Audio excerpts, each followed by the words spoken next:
துல்கர் சல்மான்னா அவன் இவருடைய பையன், மம்முட்டி பையன்.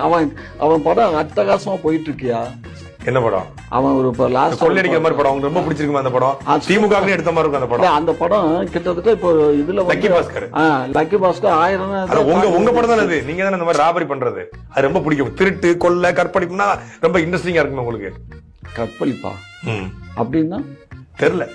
இந்த மாதிரி எல்லாம் உங்களுக்கு வாய் வீணா பேசியே பழக்கப்பட்டுட்டீங்க. வாய் வீணா பேசுறது. மலையை அறுத்து கொண்டு போறீங்கல்ல, மலையா அதுதான் கற்பழிப்பு. மலை கற்பழிப்பு. மண்ணள்ளி விக்கிறீங்களா, அது 6 கற்பழிப்பு. இப்போ அன்றைக்கு பார்த்த துரைமுருகனுக்கும் இன்றைக்கு பார்க்கக்கூடிய துரைமுருகனுக்கும் ரொம்ப வித்தியாசம். அன்னைக்கு வேற ஒயிட் ஷர்ட் போட்டு இன்னைக்கு கொஞ்சம் வேற சட்டை போட்டுருக்கீங்க. அதுவும் ஒரு காரணம் தான். இன்னைக்கு பல இருக்கீங்க. குளிச்சுட்டு வந்த காலில். ஓஹோ, சோப் போட்டு குளிச்சிங்களோ? என்ன சோப் போட்டு? திராவிட சோப். அப்படியா? பல இருக்கும் வார்த்தைகள்ல பல. ஓஹோ, ரேஷன் கடையில் விற்கிறாங்களா அந்த சோப்பு தான். அந்த சோப்பா? சரி சரி.